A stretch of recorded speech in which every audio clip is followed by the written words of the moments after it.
Welcome, everyone. Today we're doing a deep dive into some really fascinating source material, looking at an epic, almost cosmic struggle. We've got a stack of sources here examining what's called the birthright battle for our world. It's a concept known as Jangjagwan in Korean. So we're going to unpack this idea of a fight over who really inherits the earth.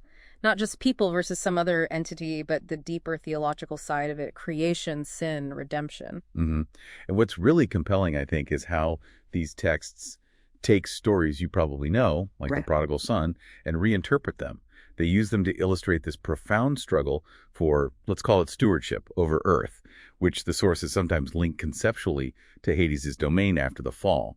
So our mission today is basically to pull out the most important insights for you, give you a kind of shortcut to understanding this whole intricate framework. Okay, let's dive right in then. The sources kick things off by establishing that the first Adam, sort of representing humanity at the start, he lost his stewardship, lost his Janjagwan. Right, lost to Satan through sin. That's the foundational point. And how do the sources describe that loss? What did it, look like? Well, what's really interesting here is the suggestion that Eden itself effectively became hell under Satan's influence, filled with sin. They even cite Proverbs 17.2, implying a wise servant, maybe Adam, managing a son who brings shame, which could be interpreted as Satan, or perhaps Adam himself after the fall. But the key is, this was stewardship, a temporary right to manage, not outright ownership. Think of it like being a caretaker of a huge estate, but you don't actually own the deed. Okay. And there's that bit in Luke, isn't there? Where Satan himself seems to claim authority. Exactly. Luke 4. He claims authority over all this power and glory of the world, even saying it was handed over to him. But again, the sources really stress this point. It was a limited claim, temporary, not true, inherent ownership.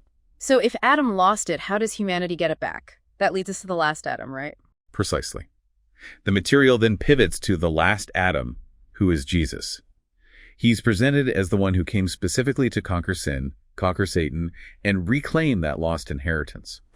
And what's absolutely crucial here, according to these texts, is that he is the original owner, the sole heir. He never actually lost his fundamental ownership rights, you see. Right. So the question then becomes, how does he reclaim it? Is it like a big cosmic battle, swords and lightning? Well, that's a great point. While the outcome is certainly a victory, the method highlighted in these sources isn't about sheer force. It emphasizes that he reclaimed it by emptying himself, taking the form of a servant, like it says in Philippians, showing humanity the way back to the Father. The path was through the cross. Humility, sacrifice, and unconditional love. That was the strategy, not just a power play. Okay, that's a really important distinction. And this is where it connects to the prodigal son parable, which is where things get really interesting, as you mentioned. Yes, this is fascinating. Luke 15. The parable gets elevated, really. It's not just about a wayward son. The returning younger son is seen as representing fallen humanity. The first Adam, realizing his state, turning back to God. And when he returns, notice what the Father gives him. The best robe, a ring, and shoes. Right, I remember those details. These are interpreted as incredibly powerful symbols. Recovered status, absolutely. Authority, signified by the ring. And crucially, the shoes imply the right to inherit the land, to walk upon it as an heir. And the source of this restored identity, this inheritance, the sources point to the Holy Spirit.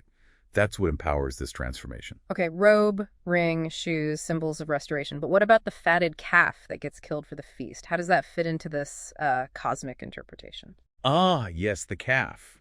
This is quite an interpretation.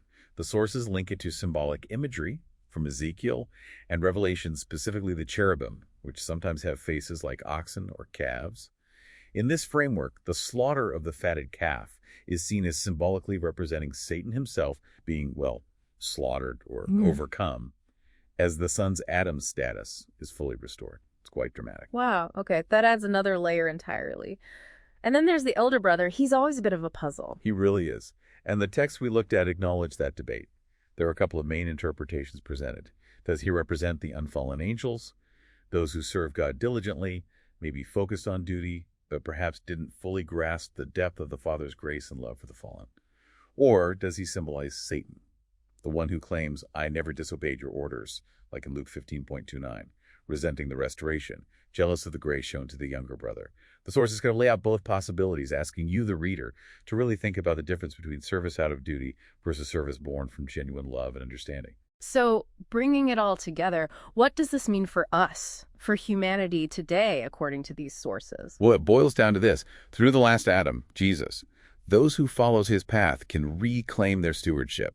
This means overcoming sin, not just following rules, but living according to God's commandments out of genuine love. Doing this allows them to regain their place within the last Adam's true ownership. So it's not about angels inheriting the restored earth. No, the emphasis is clearly on those who become sons, humans who follow the last Adam's example. And this whole process, this journey of restoration, it serves a larger purpose too. It demonstrates that God's commandments are livable, they're just. It validates his original creation, and it confirms the fairness of Satan's ultimate judgment. The final picture painted is a 1,000-year kingdom, a time when these restored sons reign with the last Adam, bringing in an era of real peace and justice. That's quite a narrative, an incredible journey through birthright, loss, stewardship, and redemption. It really does make you look at these familiar stories in a whole new way, doesn't it? It absolutely does. This deep dive, I think, shows how this grand story creation, the fall, the long path to restoration, it all seems to hinge on proving God's fundamental nature, his love, his justice, proving it to everyone, all created beings, and ultimately bringing his original creative purpose to completion. Which leaves us, and you listening, with maybe a provocative thought to mull over. If this ultimate act of reclaiming a lost inheritance, this Zhangjiaguan, involves a journey defined by humility, by sacrifice, by love, what might that suggest about the nature of true authority and what makes for a lasting legacy in your own life?